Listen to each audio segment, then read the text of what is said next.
Hello students. तो कैसे हैं आप सब लोग। उम्मीद करता हूं आप सब लोग ठीक होंगे, स्वस्थ होंगे, मस्त होंगे और अपने एग्ज़ाम की तैयारी में लगे होंगे। प्यारे छात्र छात्राओं, जैसे कि मैंने पहले बताया था आप लोगों को कि इसके पहले वाले वीडियो में कि जितना मैं कंटेंट करा रहा हूं उससे संबंधित मैं प्रश्न भी आप लोगों को करा दूंगा। तो इसके लिए मैंने आज कुछ प्रश्न लेकर आया हूं जो बहुत ही इम्पॉर्टेंट है आप लोगों के लिए, जो बहुविकल्पीय प्रश्न में पूछे जाते हैं। तो उन मोस्ट इम्पॉर्टेंट प्रश्नों को आज हम लोग करेंगे। इसके पहले अगर आप लोग चैनल पर नए हैं तो चैनल को सब्सक्राइब कर लीजिए, लाइक कर दीजिए और शेयर करना ना भूलें। प्यारे छात्र छात्राओं, हम लोग ऐसे ही संबंधित यानी जितने वो कंटेंट पढ़ेंगे उससे संबंधित सभी प्रश्न हम आप लोगों को कराते चलेंगे, ताकि आप लोगों को प्रश्न कैसे पूछे जाते हैं और कैसे कराए जाते हैं यह सब आप लोगों को पता हो जाए और इससे बाहर कहीं प्रश्न आपसे नहीं पूछा जाएगा। तो आइए हम लोग प्रश्न देखते हैं। जैसे निम्नलिखित प्रश्नों के उत्तर दीजिए। आपसे पहला प्रश्न कह रहा कार्य का मात्रक है। कार्य का मात्रक क्या है? तो देखिए, कार्य का मात्रक जो होता है वो आप देखिए जूल होता है। ठीक, कार्य का मात्रक जूल होता है। न्यूटन किसका मात्रक होता है? तो न्यूटन बल का एसआई मात्रक होता है। वाट क्या होता है? वाट शक्ति का मात्रक होता है। ठीक है। डाइन बल का सीजीएस मात्रक होता है, डाइन जिसे कहते हैं। ठीक है। तो कार्य का मात्रक क्या है? सही आंसर होगा आपका जूल। ठीक, आइए हम लोग सेकंड क्वेश्चन देखते हैं। प्रश्न नंबर 2, प्रकाश वर्ष इकाई है। प्रकाश वर्ष इकाई है किसका इकाई है? समय की, द्रव्यमान का, प्रकाश तीव्रता की या दूरी की?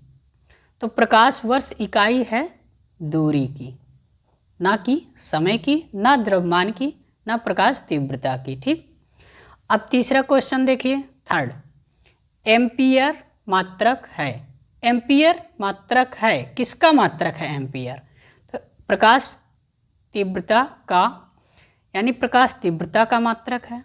बी में कह रहा है विद्युत आवेश का यानी विद्युत आवेश का है, या सी में विद्युत धारा का, या डी में चुंबकीय क्षेत्र का। तो प्यारे बच्चों बताइए एम्पियर मात्रक किसका है? तो एम्पियर विद्युत धारा का मात्रक होता है। एम्पियर विद्युत धारा का मात्रक होता है।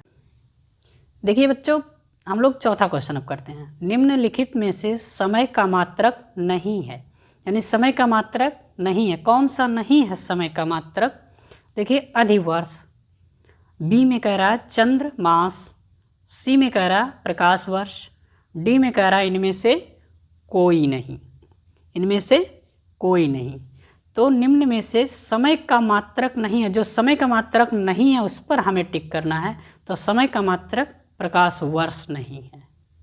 समय का मात्रक प्रकाश वर्ष नहीं है, क्योंकि अधिवर्ष आधा वर्ष भी है, चंद्रमास भी है, और यह ऑप्शन तो वैसे है कोई नहीं है, तो वैसे गलत है। तो यह हो गया। ठीक है। अब आइए हम लोग पांचवें क्वेश्चन पे। क्वेश्चन नंबर 5, पारसेक इकाई है। पारसेक इकाई किसका है? ए में कह रहा है दूरी की, बी में कह रहा है समय की, और सी में कह रहा है प्रकाश की, चमक की, डी में कह रहा है चुंबकीय बल की। तो बताइए पारसेक इकाई है। पारसेक किसकी इकाई है? तो पारसेक दूरी की इकाई है। अब देखिए प्रश्न नंबर 6, कैंडिला मात्रक। कैंडिला मात्रक है। कैंडिला किसका मात्रक है? ए ज्योति फ्लैक्स का, बी ज्योति प्रभाव का, सी ज्योति दाब का, डी ज्योति तीव्रता का। तो कैंडिला हमने पढ़ाया था इसके पहले वाले वीडियो में, आप लोग देखिए जाकर, वहाँ हमने बताया था कैंडिला ज्योति तीव्रता का मात्रक है। कैंडिला हमने एसआई मात्रक और सीजीएस मात्रक सब आप लोगों को पढ़ा दिए हैं एक एक करके वीडियो में। आप लोग अगर नहीं देखें तो जाके वीडियो देख लीजिए, समझ में आपको आ जाएगा। यहीं से आपके क्वेश्चन बनाए जाते हैं क्लास 10th में। मोस्ट इम्पॉर्टेंट यहीं से क्वेश्चन होते हैं। अब देखिए प्रश्न नंबर 7, यंग प्रत्यास्थता गुणांक का एसआई मात्रक है।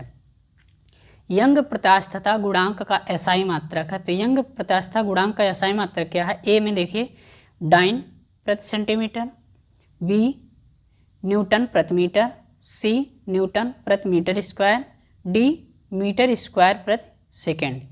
तो यह एसआई का जो यह मात्रक है, यंग प्रत्यास्थता गुणांक का एसआई मात्रक, यह न्यूटन प्रति मीटर स्क्वायर होगा।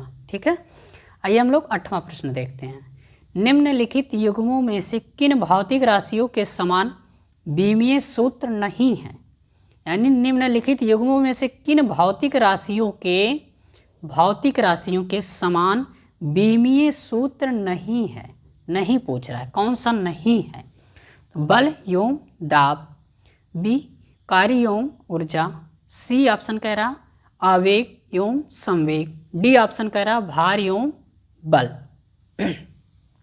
तो देखिए बच्चों, यहाँ बल एवं दाब यही नहीं है। क्यों? यह बीमीय सूत्र नहीं है, तो ऑप्शन आपका सही यही हो जाएगा।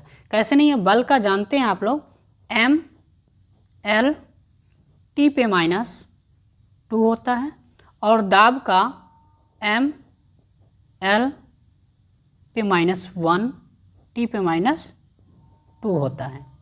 तो ये देखिए समान नहीं है, और यहाँ कह रहा है समान बीमीय सूत्र नहीं है, तो यही दोनों समान नहीं है, इसलिए पहला ऑप्शन ही सही हो जाएगा। वैसे आवेग और संवेग का देखें तो आवेग का भी यम एल टी पे -1 होता है, और संवेग का भी एम एल टी पे -1 होता है। ये भी समान है दोनों का, इसलिए यह होगा, और यह बीमीय सूत्र नहीं है, समान बीमीय सूत्र नहीं है। अब आइए 9वां प्रश्न। अदिश राशि है, अदिश राशि है, कौन सी अदिश राशि है? देखिए अदिश राशि कौन सी है? तभी ऊर्जा, बल आघूर्ण, संवेग, उपयुक्त सभी। तो बताइए अदिश राशि है।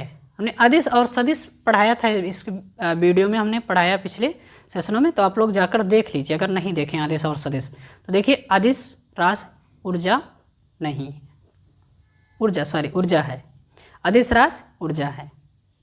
अब आइए 10वें प्रश्न पर। प्रश्न नंबर 10, निम्नलिखित में से सदिश राशि है। सदिश राशि है, सदिश राशि कौन सी है?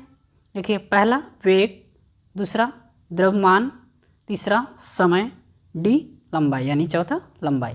तो कौन सी सदिश राशि है? सदिश राशि आपका वेग है। यह सब अदिश में आ जाती हैं, इसलिए यह सब अदिश राशियाँ कहलाती हैं। यह सदिश केवल वेग है।